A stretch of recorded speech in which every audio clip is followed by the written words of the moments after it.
Hello friends, இன்றைக்கி நம்மளுடைய சேனலில் நல்லா காரசாரமாக பெப்பர் தூக்கலா மிளகு ரசம் எப்படி செய்கிறதுன்னு பார்க்கலாம். இப்போ வாங்க வீடியோக்குள்ளே போகலாம். இன்றைக்கி நான் ரசம் செய்கிறதுக்கு சின்னதாக நெல்லிக்காய் சைஸ் அளவுக்கான புளியை ஒரு 10 நிமிஷத்துக்கு முன்னாடியே ஊற வச்சிடலாம். இது ஊறினா தான் வந்து நம்ம கரைக்கும் பொழுது ஈஸியாக இருக்கும். அடுத்ததாக வந்து ஒரு டேபிள் ஸ்பூன் அளவுக்கு ஜீரகம், அதே அளவுக்கு பெப்பர், இன்னும் கொஞ்சம் கூடுதலாக கூட நீங்கள் பெப்பர் எடுத்துக்கலாம். அடுத்ததாக ஒரு 10 பல் போல் பூண்டு, ஒரு பெரிய சைஸ் நல்ல பழுத்த தக்காளி, இது எல்லாமே இன்றைக்கி நான் இடிக்க போகிறதில்ல. மிக்சிலேயே வந்து பல்ஸ் விட்டு எடுத்தோம் அப்படின்னா நமக்கு வந்து கரெக்டாக இருக்கும். பூண்டு வந்து ரொம்ப பேஸ்ட்டாக அரைஞ்சிடக்கூடாது. அதனால் வந்து பல்ஸ் விட்டு 2-3 டைம் பல்ஸ் விடுங்க.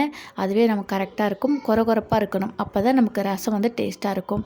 அப்படி இல்லைன்னா நீங்கள் இடித்து கூட எடுத்துக்கலாம். பட் மிக்சியில் அரைச்சோம் அப்படின்னா நமக்கு வேலையும் சுலபமாகிடும். அடுத்ததாக ஆல்ரெடி வந்து ஊற வச்சுருந்த புளியை நல்லா கரைச்சி எடுத்து ஊற்றிக்கலாம், தண்ணியை மட்டும். இன்றைக்கி நான் வந்து சாம்பார் செய்ய பருப்பு வந்து வேக வச்சுருந்தேன்.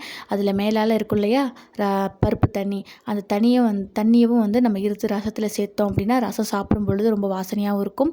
பருப்புடைய ஸ்ட்ரென்த்தும் நமக்கு கிடைக்கும். இது கிடச்சிதுன்னா நீங்கள் சேர்த்துக்கலாம். அப்படி இல்லை அப்படின்னா நார்மலாக வந்து எப்போதும் தண்ணி ஊற்றி செய்வோம்ல ரசம், அந்த மாதிரி கூட செஞ்சுக்கலாம். பருப்பு தண்ணி ஊற்றி செஞ்சால் இன்னும் நல்லா டேஸ்ட்டாக இருக்கும். அடுத்ததாக பருப்பு தண்ணி சேர்த்ததுக்கப்புறம் நம்ம ரசத்துக்கு தேவையான அளவுக்கு தண்ணி சேர்த்துக்கலாம். இன்றைக்கி நான் ஒரு 1/2 லிட்டர் போல் அளவுக்கு தண்ணி சேர்த்துருக்குறேன். இன்றைக்கி நம்ம எடுத்த பெப்பர், ஜீரகம், பூண்டு, புளி எல்லாத்துக்குமே வந்து ஒரு 1 லிட்டர் அளவுக்கான தண்ணி கரெக்டாக இருக்கும்.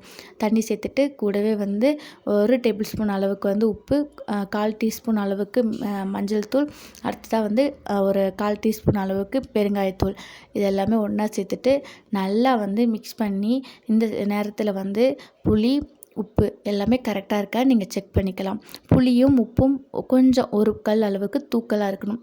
வாயில் ஊற்றி பார்க்குறப்போ புளிப்பு வந்து சுருக்குன்னு நம்ம மூஞ்சி சுளிக்கிற அளவுக்கு இருக்கும்ல, அந்த அளவுக்கு புளிப்பு இருக்கணும். அதுக்கப்புறம் உப்பு ஒரு கல் தூக்கலாக இருக்கணும். அப்போ தான் நம்ம சாப்பிடும் பொழுது சாப்பாட்டோடு சேர்த்து சாப்பிடும் பொழுது ரசம் வந்து டேஸ்ட்டாக இருக்கும். அடுத்ததாக இதுக்கு தாளிப்பு கொடுத்துடலாம். 1 டேபிள் ஸ்பூன் அளவுக்கு எண்ணெய் ஊற்றிக்கோங்க. கொஞ்சம் கடுகு பொரிஞ்சு வந்ததுக்கப்புறம் அது கூட வந்து இப்போ காரத்துக்கு ஒரு சின்னதாக வந்து வரமிளகாய் தான் போட்டிருக்கேன். இதில் விதையெல்லாம் அவ்வளோவா இருக்காது, அதனால் காரம் அவ்வளோவா கொடுக்காது, பட் ஃப்ளேவர் இருக்கும். அடுத்ததாக ஆல்ரெடி நம்ம கரைச்சி ரெடி பண்ணி வச்சுருந்தோம்ல ரசம், அதையும் வந்து இதில் ஒன்றா சேர்த்துக்கலாம்.